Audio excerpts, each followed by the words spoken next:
Vamos a seguir con nuestra serie en el libro de los Hechos, esta serie que hemos llamado Enviados hasta lo último de la tierra, y que no debemos olvidar que esa es la serie. A veces nos concentramos tanto que en el libro de los Hechos que olvidamos que se trata de esto, ¿no?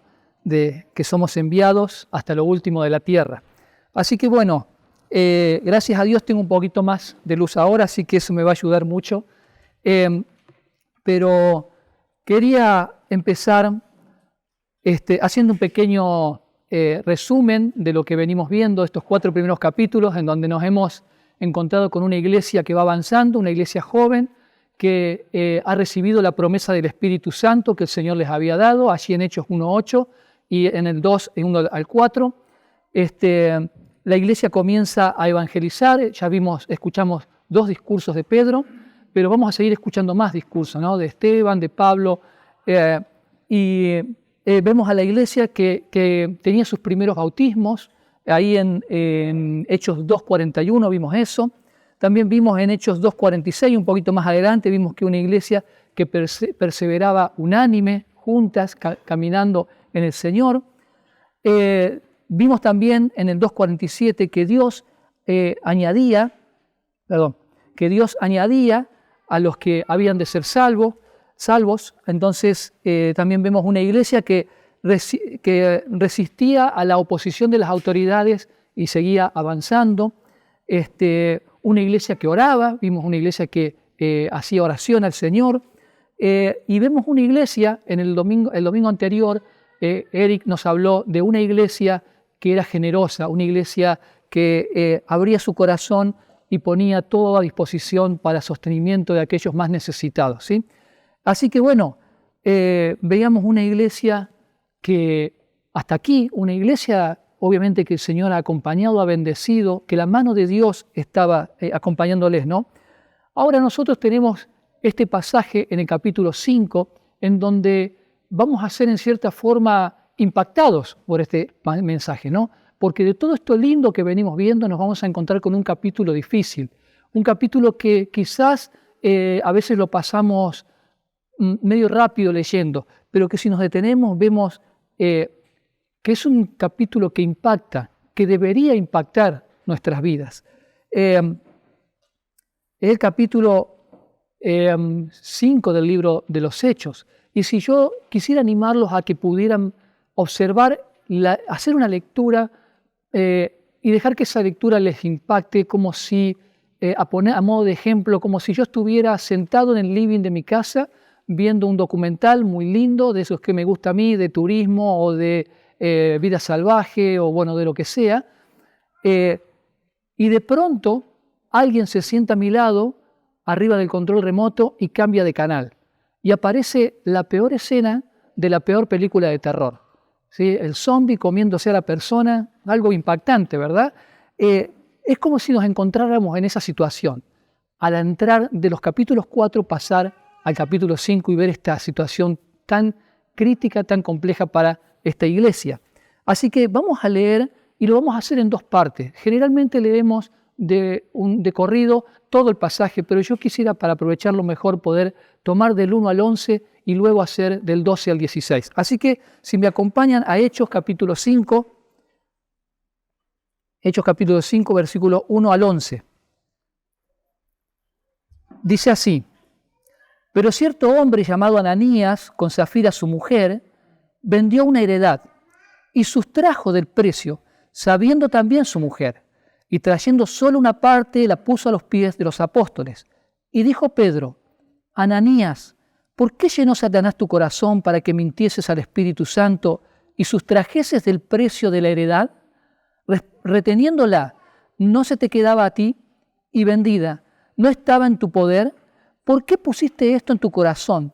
No has mentido a los hombres, sino a Dios. Al oír Ananías estas palabras, cayó y expiró, y vino un gran temor sobre todos los que lo oyeron. Y levantándose los jóvenes, lo envolvieron y sacándolo, lo sepultaron. Pasado un lapso como de 3 horas, sucedió que entró su mujer, no sabiendo lo que había acontecido. Entonces Pedro le dijo: dime, ¿vendiste en tanto la heredad? Y ella dijo, sí, en tanto. Y Pedro le dijo, ¿por qué conviniste en tentar al Espíritu del Señor? He aquí a la puerta, a los pies de los que han sepultado a tu marido, y te sacarán a ti. Y al instante ella cayó a los pies de él y expiró. Y cuando entraron los jóvenes, la hallaron muerta y la sacaron y la sepultaron junto a su marido. Y vino gran temor sobre toda la iglesia y sobre todos los que oyeron estas cosas.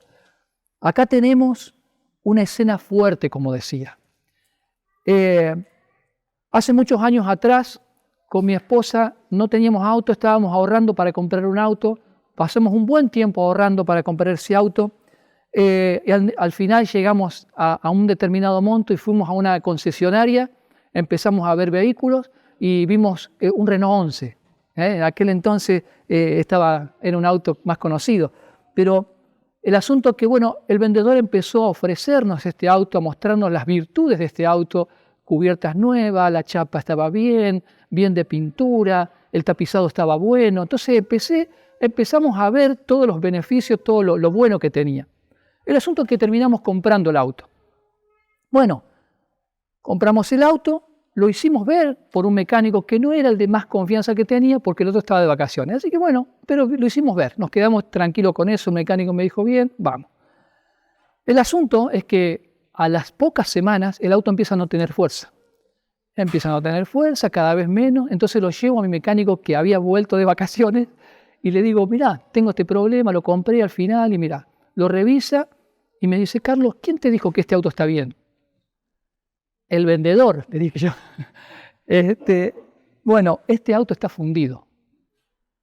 Y la verdad que fue impactante para mí, ¿no? De tanto tiempo de ahorro y sacrificios llegar a ese momento de que había sido engañado. Ahora, ¿por qué ocultó el vendedor el hecho de que el motor estaba fundido? De que algo le habían puesto. ¿Por qué él quería hacer la venta? Porque él quería que el producto sea atractivo para mí. Entonces, él lo presentó así, tapando, ocultando aquellas cosas que eran feas, que estaban mal en el auto. Entonces, pensaba en este pasaje, si Lucas, que es el autor, hubiese querido vendernos el cristianismo, si hay un pasaje que debía haber pasado por alto era este.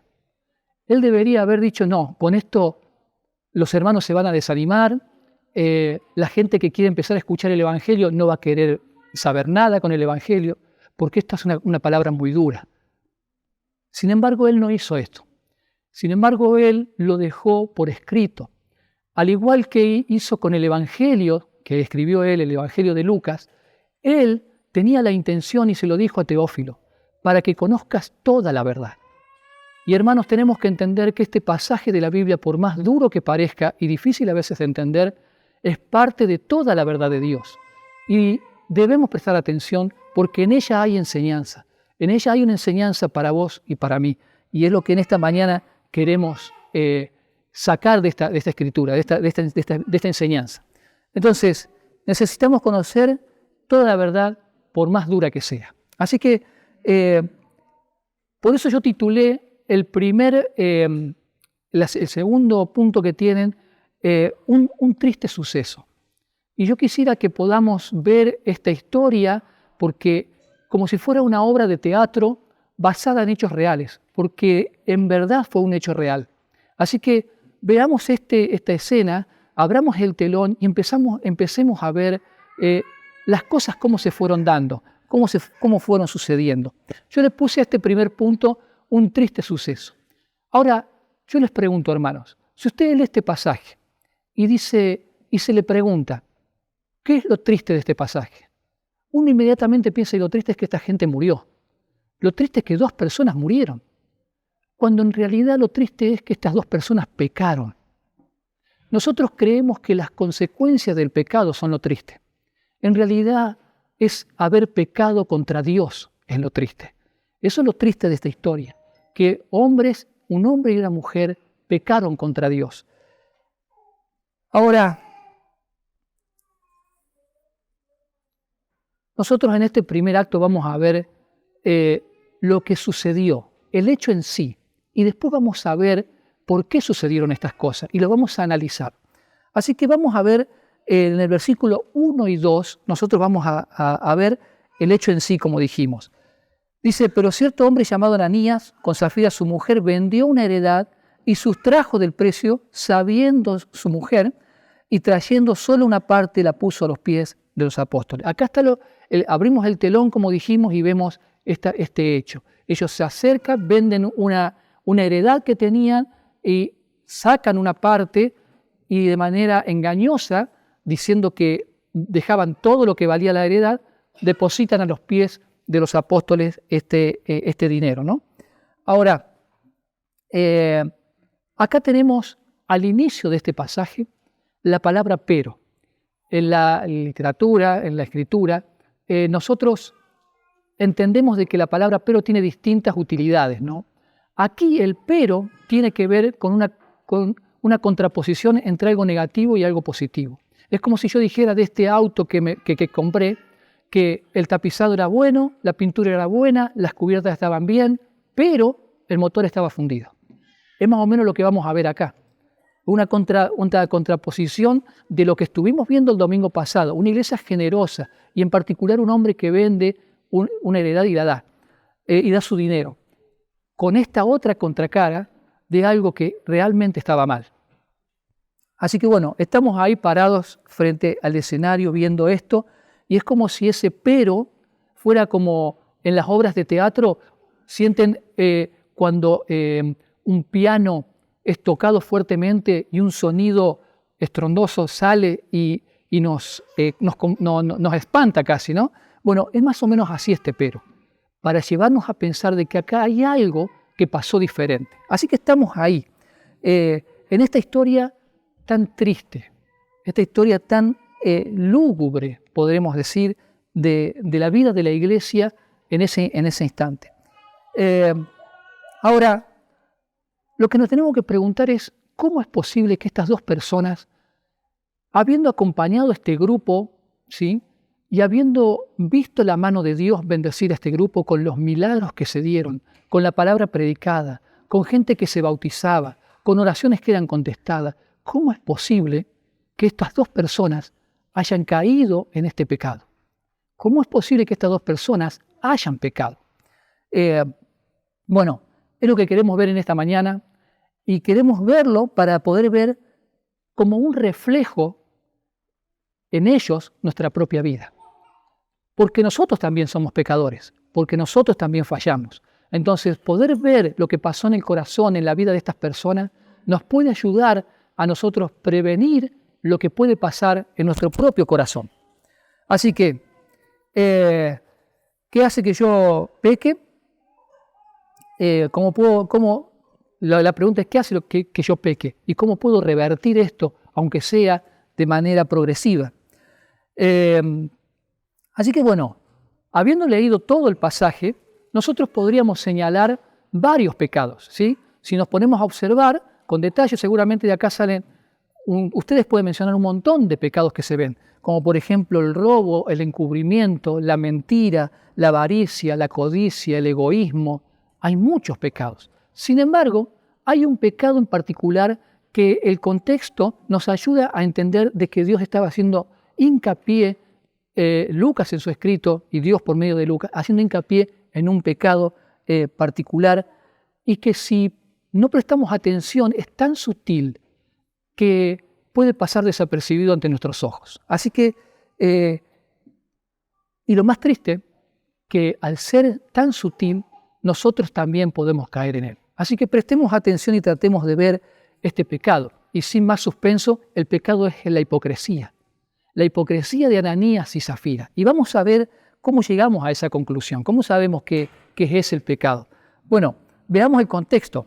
Dice, hasta aquí vimos cómo la iglesia daba sus primeros pasos, todo con bien. Una iglesia bendecida por Dios, una iglesia, diríamos, perfecta, una buena iglesia, una iglesia que cualquiera buscaría hoy en día, yendo de iglesia en iglesia, ¿no? Podría estar buscando una iglesia como esta. Ahora, en el capítulo 4, en el pasaje anterior que vimos el domingo pasado, nos muestran algunas cosas que Ananías y Safira venían viendo y venían experimentando. Capítulo 4, versículo 32 al 37, y tenemos lo siguiente. Estaban en la multitud, dice al principio de ese pasaje. Estaban en la multitud. ¿Quiénes? Ananías y Zafira, porque el pasaje sigue. Y ellos están incluidos en esa multitud. Pero tenemos que hacer una diferencia acá. El pasaje nos dice que la multitud de los que habían creído eran de un corazón y un alma. Los que habían creído.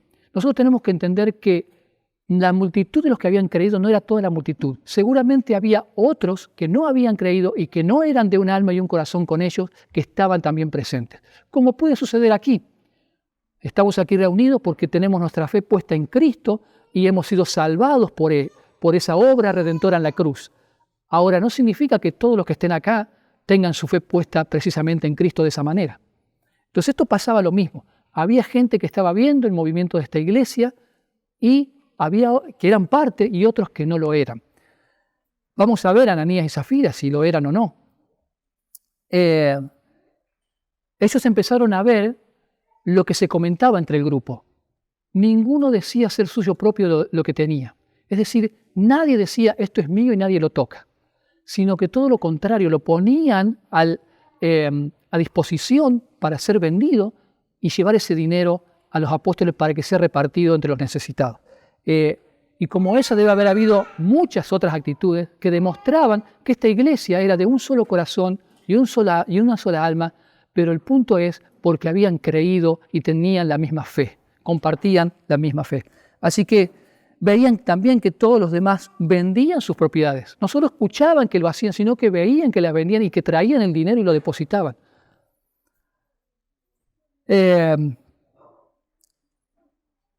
Se menciona un ejemplo al final de este pasaje, que es el de Bernabé.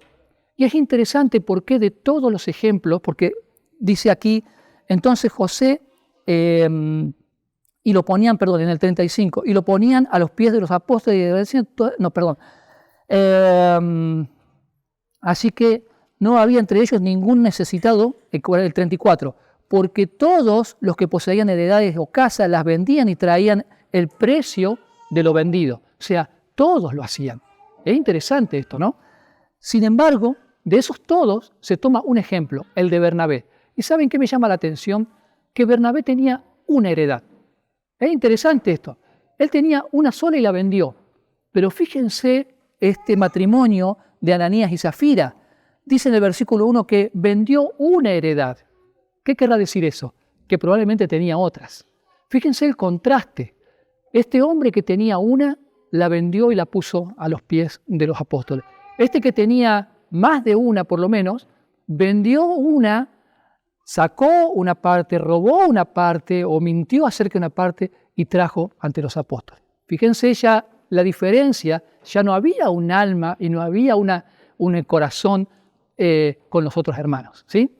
Así que bueno, simplemente ellos empezaron a ver estas cosas y observar esto despertó un deseo en ellos.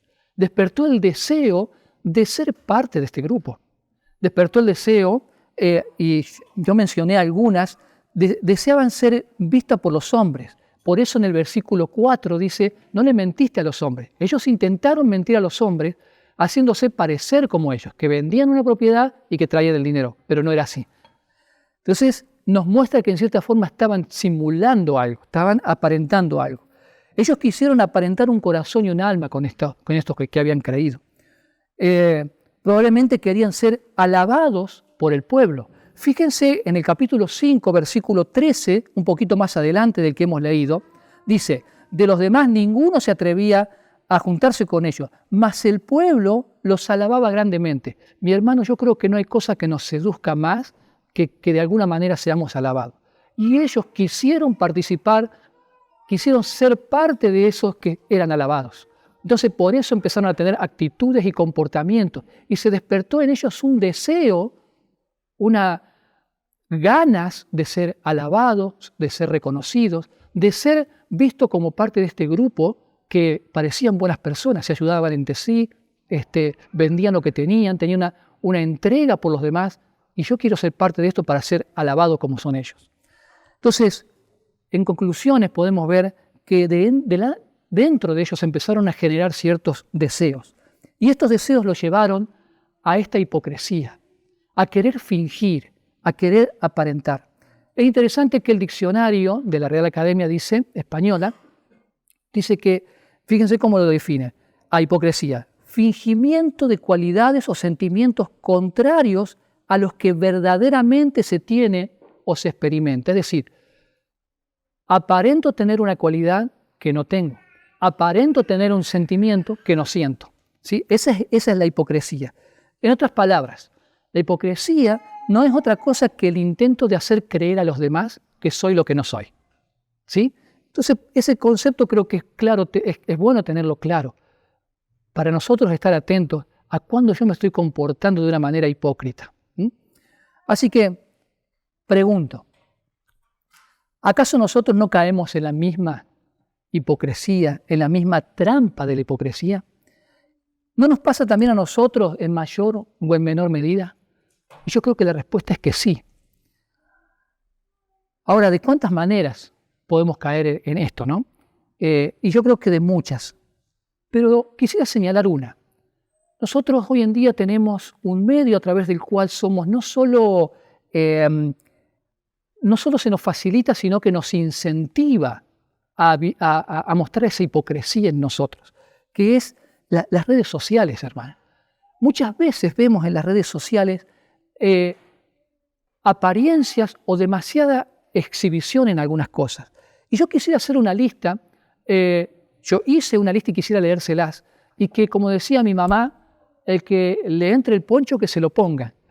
Entonces, pero no es con ánimo de apuntar a nadie, sino que cada uno podamos revisarnos en nuestros corazones y ver realmente qué está mal en nosotros y poder corregirlo.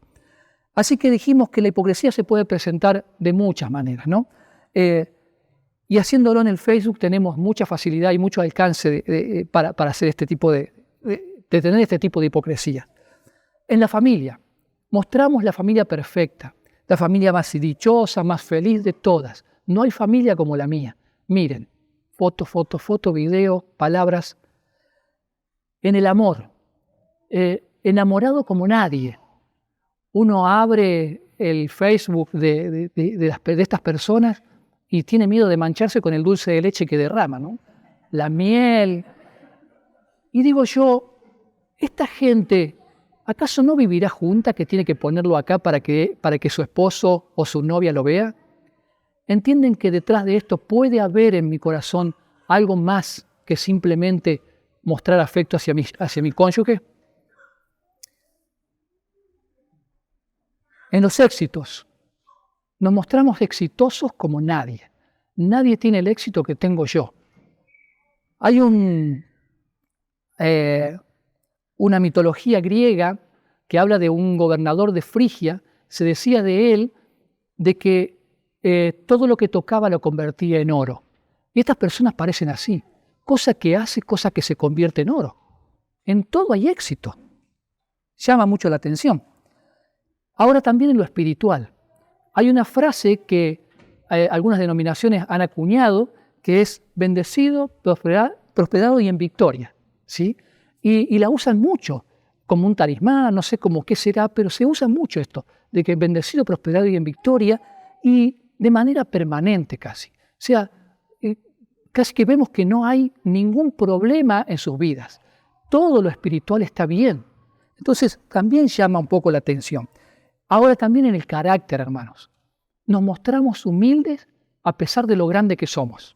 Es un doble mensaje que estamos tirando. Queremos mostrar la humildad, pero sin dejar de ver lo grande que somos por ser humildes. ¿Se entiende? Entonces, es para que nos ayudemos a pensar un poco, no solamente en lo que ponemos o cómo nos mostramos en las redes, sino cómo vivimos nuestra vida en general, en donde quiera que nosotros estemos y nos encontremos. Ahora, nosotros los cristianos hemos aprendido a maquillar, a adornar la hipocresía.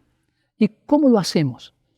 Haciendo lo que hacemos, poniendo lo que ponemos en Facebook o haciendo lo que hacemos en nuestros hogares o en nuestros trabajos y diciendo la frase, es para la gloria de Dios. Hermanos, revisemos nuestros corazones, que en verdad esto sea así. Porque yo no digo que uno no muestre nada. Lo que digo es, cuidémonos de que en verdad esto sea para la gloria de Dios, con todo lo que eso significa. La hipocresía, hermanos, es desagradable en el área que sea. Pero si hay una hipocresía que es desagradable y sumado a eso peligrosa, es la hipocresía religiosa. La hipocresía religiosa es querer mostrarme, ¿sí?, espiritual ante los demás cuando en realidad no lo soy. Un poco haciendo referencia a esto, ¿no?, de que veíamos recién. Así que es precisamente el tipo de hipocresía que nosotros encontramos en este pasaje. Fíjense cómo ellos, estas personas, Ananías y Zafira, quisieron fingir la piedad de Bernabé y de otros. Quisieron aparentar esa piedad de vender lo que tenían y ponerlo a los pies de los apóstoles. Ellos quisieron aparentar ser parte de un grupo que era de un corazón y de un alma, que habían creído. Ellos simularon ser de un grupo que había creído. Simularon ser parte de ese grupo. Entonces, cayeron en este pecado de la hipocresía. Hermanos, no es que la hipocresía sea el peor pecado de todos y por eso se murieron. No se trata de que simplemente este es el peor pecado, sino que el pecado de la hipocresía nos pone en un lugar sumamente peligroso y la palabra de Dios nos quiere advertir en cuanto a eso. Jesús sabía acerca de la hipocresía y de la hipocresía religiosa en particular. Nosotros podemos ver en muchos pasajes que el Señor aborda este tema. Uno de ellos, para mencionar, es Mateo, en el Sermón del Monte.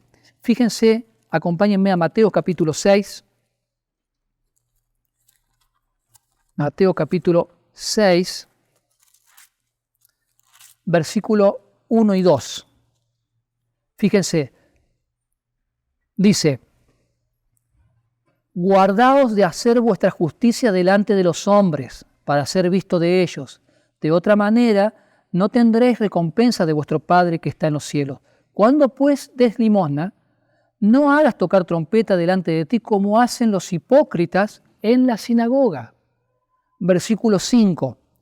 Y cuando ores, no seas como los hipócritas, porque ellos aman el orar en pie en las sinagogas y en las esquinas de las calles para ser visto de los hombres. Versículo 16. Cuando ayunes, no seas austero como los hipócritas, porque ellos demudan su rostro para mostrar a los hombres que ayunan. De cierto os digo que ya tienen su recompensa. ¿Ven cómo el Señor abordó este tema de manera particular? No a la hipocresía, decía el Señor Jesús. No sean así, no nos comportemos de esa manera. Y podemos ver en Mateo capítulo 7, versículo 21 al 23, que dice: no todo el que me dice Señor, Señor entrará en el reino de los cielos, sino el que hace la voluntad de mi Padre que está en los cielos. Muchos me dirán en aquel día: Señor, Señor, ¿no profetizamos en tu nombre y en tu nombre echamos fuera demonios y en tu nombre hicimos muchos milagros? Entonces el Señor les declarará: nunca os conocí, apartados de mí, hacedores de maldad. Me pregunto, ¿a cuántos habrán engañado estos supuestos siervos del Señor? A los primeros que engañaron fueron a ellos. Ellos le reclamaron al Señor como diciendo: Señor, en tu nombre lo hicimos. Sin embargo, el Señor le dice: apartados de mí, nunca os conocí. Pero aparte de engañarse a ellos mismos, ¿a cuántos habrán engañado? Así como Ananías y Zafira, ¿a cuántos habrán querido engañar en ese momento?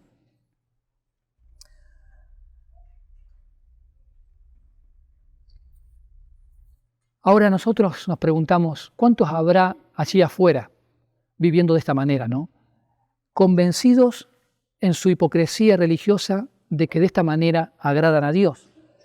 Algunos pensarán: si voy los domingos a misa, estoy bien con Dios. Que si me persigno al pasar frente a una iglesia, estoy siendo espiritual. Que si me muestro respetuoso ante los sacerdotes, soy piadoso. Que si junto ropa para pobres o ayudo en un merendero, soy un buen hijo de Dios. ¿Cuántos habrá como ellos fuera?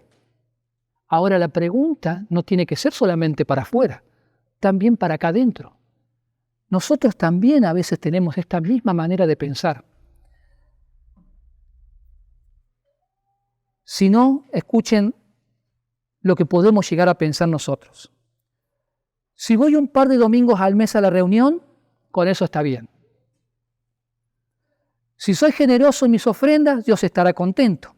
Si tengo un buen trato con alguno de mis hermanos, es suficiente para estar bien con Dios. Digo que Dios es lo más importante en mi vida, pero casi siempre me falta tiempo para mi devocional, para mi tiempo con Dios. Hablo con mis hermanos de la gran necesidad de predicar a Cristo. Sin embargo, mis compañeros ya se han olvidado que yo soy cristiano. Le sirvo a Dios en un ministerio, pero la verdad que me pesa haber asumido semejante compromiso. Y podemos seguir mencionando uno tras otro pensamientos que están en nuestra cabeza, en nuestro corazón. Podemos decir que la hipocresía religiosa es sumamente peligrosa. Y yo voy a mencionar algunos de los peligros de la hipocresía religiosa. La hipocresía religiosa no hace otra cosa que mantenernos alejados de Dios, haciéndonos creer que estamos cerca. La hipocresía religiosa puede convencer a muchos, pero es inútil para convencer a Dios. Dios no puede ser burlado.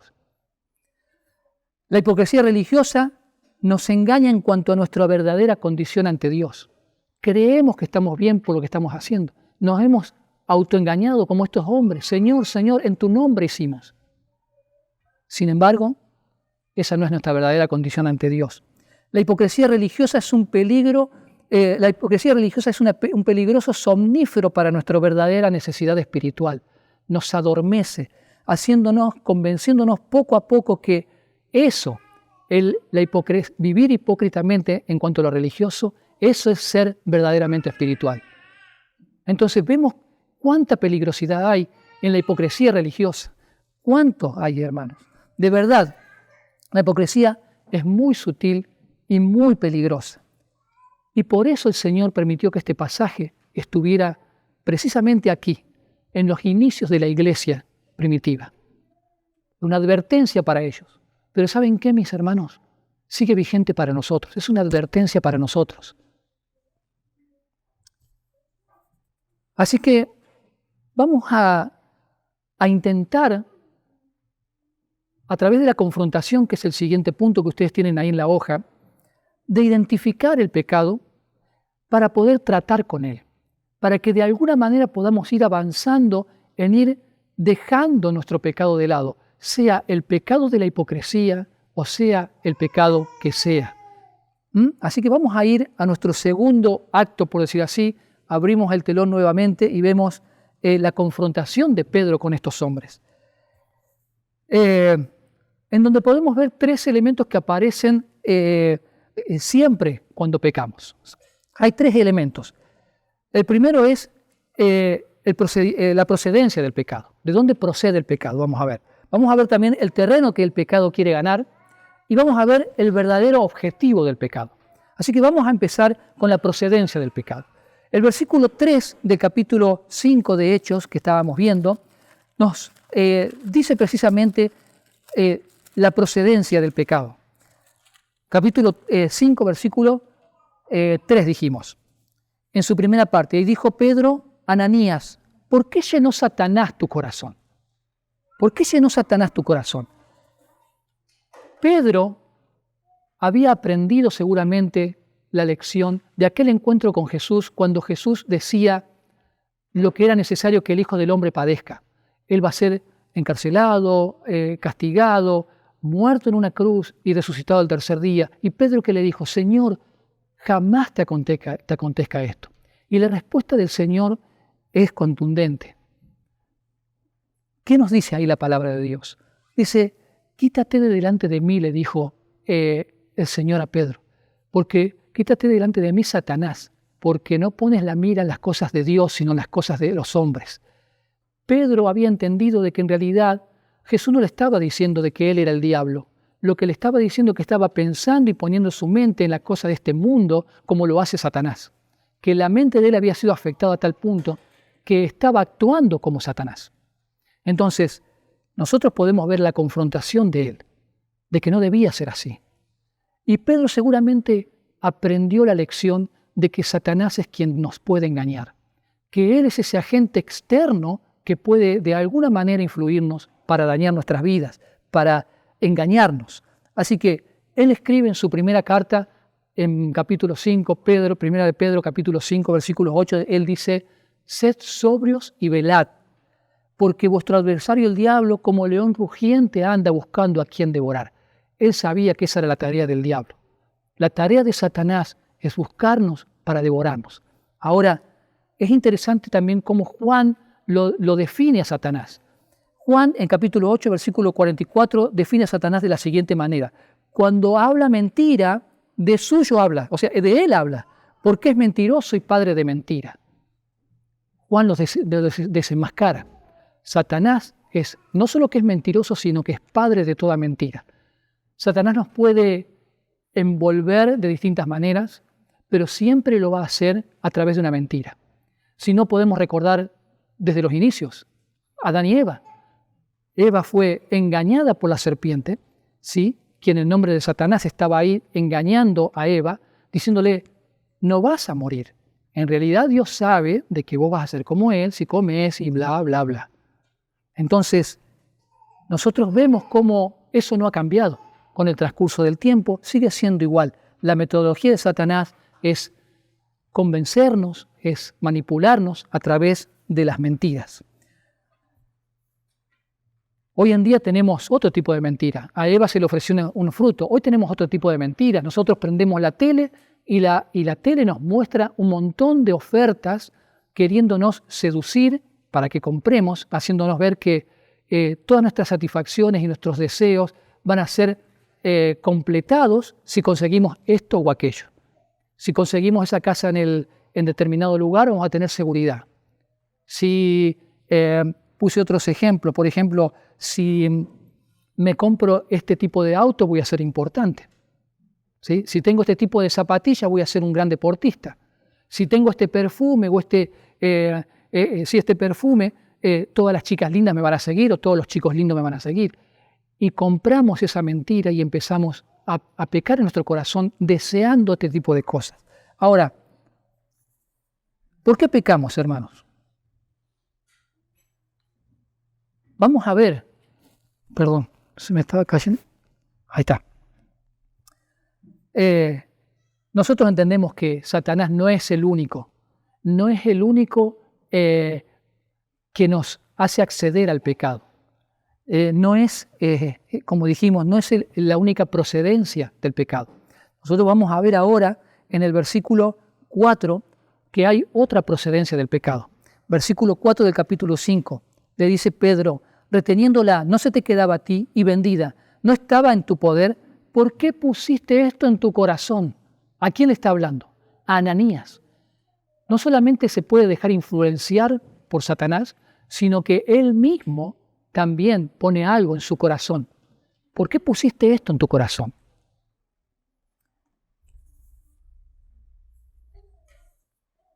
Nosotros, ¿por qué pecamos, hermanos? Pecamos porque queremos pecar. Esa es la realidad. En el fondo, si nos analizamos, nos damos cuenta de que en realidad quisimos pecar. Nuestro deseo último fue pecar. Nadie nos obliga a pecar. Díganme ustedes, ¿cuándo fue la última vez que alguien nos obligó a prender la computadora y buscar esa página pornográfica? ¿Cuándo fue la última vez que alguien te obligó a darle vuelta la cara a esa persona que no quería saludar? ¿Quién te obligó a hablar esas palabras obscenas? ¿Quién te obligó a quedarte con ese vuelto que te dieron de más? Y podemos seguir mencionando cosas. Nadie, hermanos. Fue el deseo de nuestro corazón de tomar eso, de prender esto, de abrazar esto otro. Entonces somos nosotros también los que promocionamos, de donde surge el pecado. De verdad, hermanos, que nosotros pecamos porque queremos, porque deseamos el pecado. Ahora yo me hago una pregunta, mis hermanos, y quiero que ustedes también se la hagan. ¿Qué pasaría en ustedes y qué pasaría en mí si mi deseo más profundo, mi deseo más fuerte, fuera glorificar a Dios? Fuera honrar el nombre de Dios con todo lo que hago. ¿Pecaría? ¿O me inclinaría a ese deseo más grande que tengo en mi corazón, que es honrar a mi Señor cumpliendo su voluntad en todo lo que hago. Es interesante que Pablo en Romanos capítulo 3, él habla de que no hay justo ni siquiera uno. Él viene hablando de que todos hemos pecado. No hay justo ni siquiera uno, dice. Y sigue diciendo, no hay quien entienda. La verdad que nuestro problema del pecado es que no estamos entendiendo. No estamos entendiendo quién es Dios. Porque si entendiéramos realmente quién es Dios, hermanos, abrazaríamos esta verdad.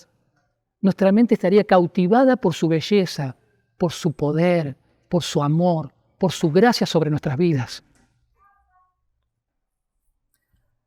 Si en verdad conociéramos más acerca de Dios, creeríamos menos las mentiras de Satanás.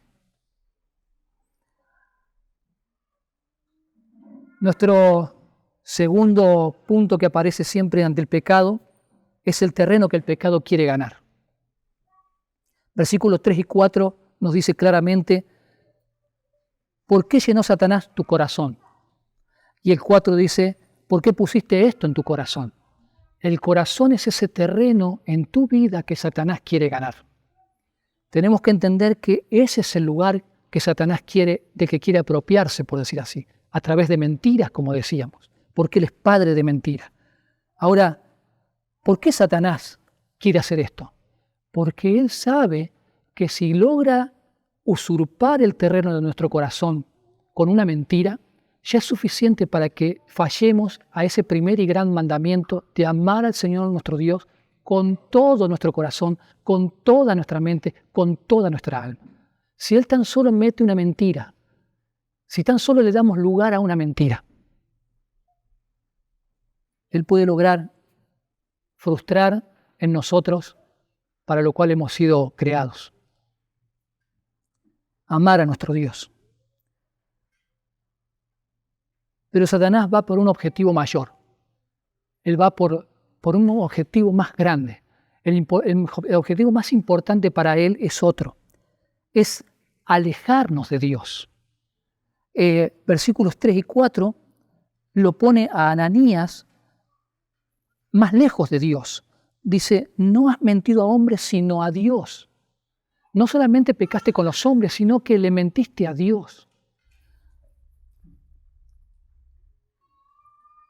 Y en el 3 también habla de la mentira contra el Espíritu Santo, haciéndonos notar la divinidad del Espíritu Santo, que es Dios también.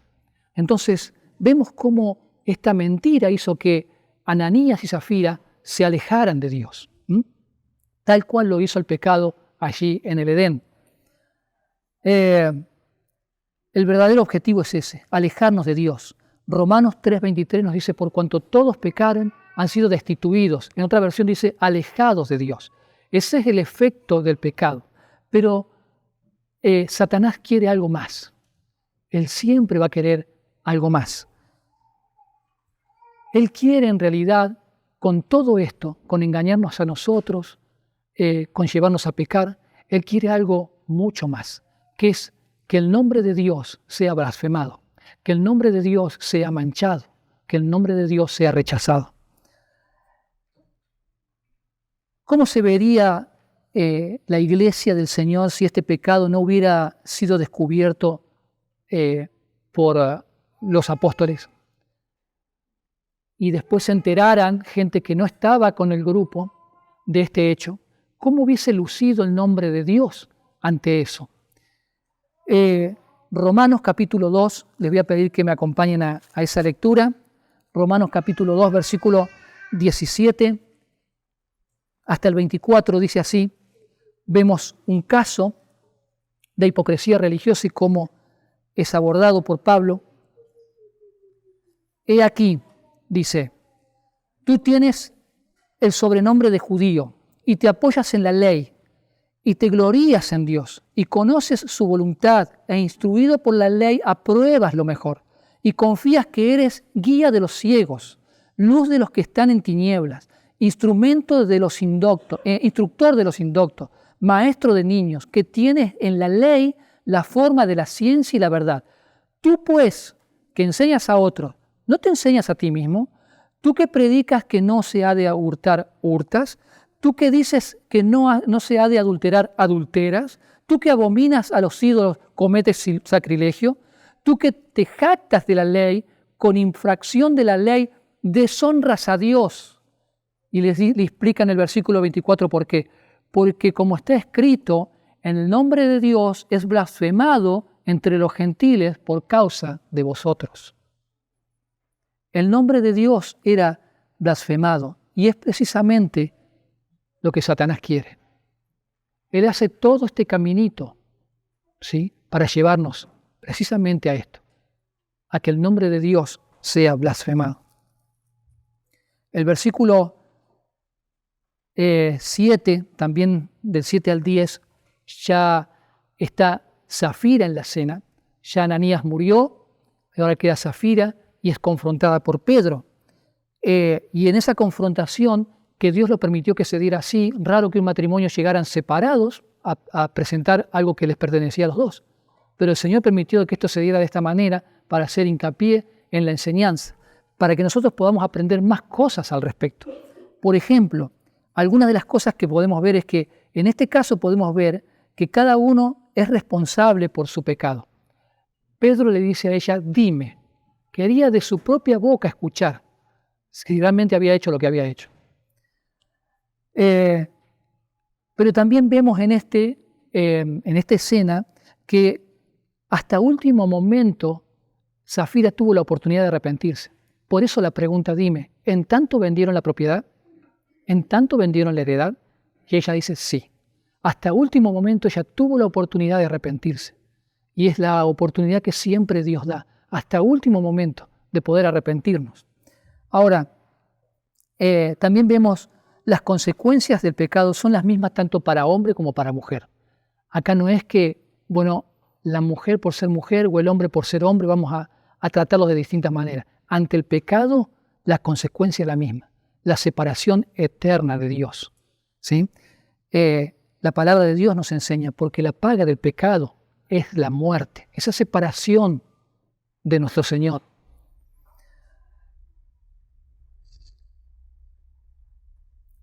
Pero nosotros tenemos el Evangelio de la gracia. No todo es mala noticia. Detrás de esto tenemos que ver la gracia de Dios.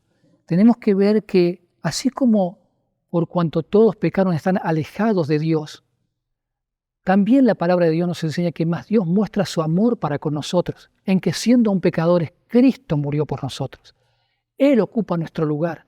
En Él tenemos rescate, en Él tenemos perdón, en Él tenemos justificación y reconciliación con nuestro Dios. Por eso siempre animamos, hermanos y amigo que nos visitas, siempre te vamos a animar a que vayas a Cristo y encuentres en Él el perdón y la salvación que tu alma necesita. Y para los creyentes que pecamos, a veces de hipocresía, a veces con otros pecados, la palabra de Dios también nos consuela, diciéndonos que si confesamos nuestros pecados, Él es fiel y justo para perdonar nuestros pecados y limpiarnos de toda maldad. Entonces tenemos un descanso para nuestras almas en que en Él puede haber perdón. Por eso esta pregunta a Safira, dime, ¿hiciste esto? Para que hubiese en ella arrepentimiento. Tristemente no lo hubo y pagó las consecuencias. Ahora, hermanos, no quiero que perdamos de vista nuestra serie, enviados hasta lo último de la tierra. Y nos encontramos en esta situación y tenemos que ver cómo esta iglesia que empieza a caminar, que da sus primeros pasos con la mano de Dios, y cómo esta crisis llegan a este punto en donde llegan a esta crisis y cómo la iglesia reacciona. El pasaje siguiente, que es el que aún no habíamos leído, de Hechos 5, capítulo 5, versículo del 12 al 16, dice lo siguiente: y por la mano de los apóstoles se hacían muchas señales y prodigios en el pueblo, y estaban todos unánimes y en el pórtico de Salomón. De los demás, ninguno se atrevía a juntarse con ellos, mas el pueblo los alababa grandemente, y los que creían en el Señor aumentaban más, gran número así de hombres como de mujeres, tanto que sacaban los enfermos a las calles y los ponían en las camas y lechos, para que al pasar Pedro, a lo menos su sombra cayese sobre alguno de ellos. Y aún de las ciudades vecinas, muchos venían a Jerusalén trayendo enfermos y atormentados de espíritus inmundos, y todos eran sanados. Vemos acá dos reacciones. Una de los que no eran de la iglesia, uno de los que no eran de los que creían y tenían un mismo espíritu y una misma alma con este grupo, y los que sí, los que eran de la iglesia, los que eran de la misma fe. Vamos a ver primero los que no eran. ¿Cuál era su reacción ante esto? Ninguno se atrevía a juntarse con ellos. Eso lo dice el versículo 3 en su primera parte. Ninguno se atrevía. Y claro, con las amenazas del gobierno, las persecuciones que se venían dando, más este hecho de que alguien se murió en este grupo, y obviamente que esto habrá frenado el deseo de alguno de participar. Entonces tomaron distancia. Ahora, en el mismo versículo, en la segunda parte, dice: el pueblo los alababa grandemente. A pesar de estas verdades, realidades que veían, también el pueblo los alababa. Veían que también esta reacción había de parte del pueblo. Alababan porque veían la bondad de esta gente y veían una fe que ellos no podían tener, que ellos no podían creer. Una fe y puesta en un hombre, en una persona, en el Hijo de Dios, al cual habían matado, pero que se decía que había resucitado. Entonces, vemos que este pueblo le alababa también. Ahora, esas son las reacciones desde afuera, ¿sí? Queremos ver las reacciones desde adentro ahora. La iglesia, ¿cómo reaccionó? ¿Qué hizo la iglesia? Lo primero que tenemos que recordar es cuál era la escena. Dos personas simulan venden su propiedad, simulan traer toda la plata, pero traen una parte, y son confrontados por los apóstoles, los líderes de esa iglesia, y ellos mueren en esa confrontación. Entonces esto es impactante, es una crisis que estaba viviendo este grupo de hombres y mujeres que habían creído, que tenían un mismo alma y un mismo corazón, pero una crisis para ellos. Enfrentar esta situación en verdad era una crisis. Ahora, ¿cómo reaccionaron ellos? Veamos. Versículo 14 dice: y los que creían en el Señor aumentaban más, gran número así de hombres como de mujeres. Fíjense ustedes, podemos ver aquí también que el Evangelio, así como los resultados del pecado son tanto iguales para el hombre como para la mujer, el Evangelio también es para el hombre y para la mujer, ¿verdad? Por eso se salvaban hombres y mujeres. Pero lo interesante de esto es que los que creían iban aumentando. Quiere decir que la palabra de Dios se seguía predicando. No detuvo la marcha de la iglesia esta situación, esta crisis, porque estaban enfocados en cumplir la voluntad de Dios, que Dios les había mandado su Espíritu Santo. ¿Para qué? Para que llevasen el Evangelio hasta lo último de la tierra. Y ellos se siguieron reuniendo.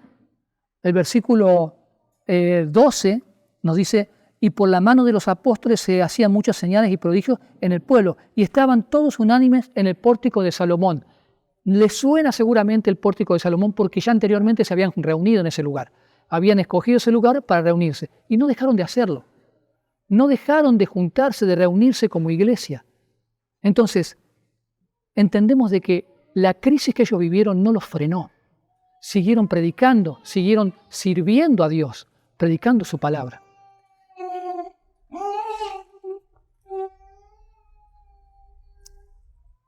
Aprendamos, hermanos, de que las crisis que vivimos, el Señor las puede usar para nosotros aprender. Y nosotros debemos ser conscientes de que a pesar de la crisis, a nivel iglesia o a nivel personal, yo las debo afrontar en el Señor, las debo enfrentar en el Señor y seguir sabiendo de que Dios me ha llamado con una misión, de predicar el Evangelio, de glorificar su nombre, de honrarle a Él. Entonces, podemos ver también no solamente la reacción de la iglesia, sino lo que Dios hace. Podemos ver también la respuesta de Dios a oraciones de estos hermanos. En el capítulo 4, versículos 29 y 30, ellos oraron y le decían al Señor: ahora, Señor, mira sus amenazas y concede a tus siervos que con todo denuedo hablen tu palabra, mientras extiendes tu mano para que se hagan sanidades y señales y prodigios mediante el nombre de tu Hijo Jesucristo. Cuando hubieren orado, el lugar tembló y sigue expresando, pero al final dice que hablaban con denuedo la palabra de Dios. No se desenfocaron, mis hermanos. Nosotros como iglesia podemos vivir crisis. Cada uno de nosotros personalmente puede vivir una crisis, pero no nos debemos desenfocar. ¿A qué nos ha llamado el Señor? ¿Para qué nos ha creado? ¿Cuál es el propósito de Él para nuestras vidas?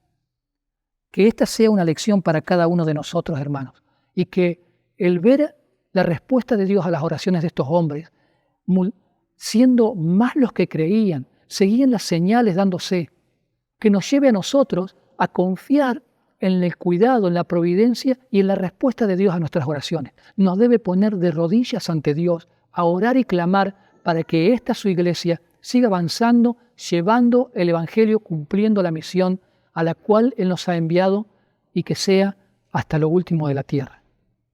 Amén. Oramos.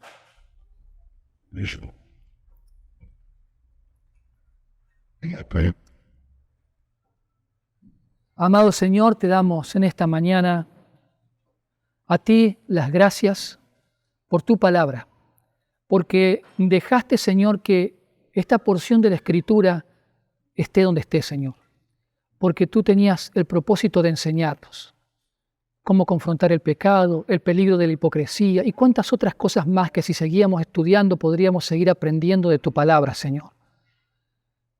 Pero, Señor, en esta mañana queremos rogarte que más allá de las crisis, más allá de las dificultades como iglesia o personales que tengamos, Señor, que nos ayudes a poner nuestra mirada en esa misión que tú nos has dejado. Para eso nos has dejado tu Espíritu Santo, un espíritu de poder, de amor, de dominio propio.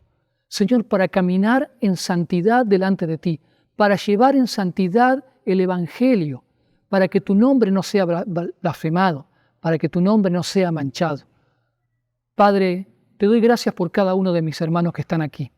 Ruego por sus corazones como también por el mío, Señor, que podamos cada uno individualmente caminar en esa santidad, en esa pureza y en esa integridad que tú esperas de nosotros, para que en verdad podamos glorificar tu nombre en donde quiera que tú nos pongas, Señor. Muchas gracias, Dios. Alabamos tu nombre, te bendecimos, lo hacemos en el nombre de Jesús. Amén.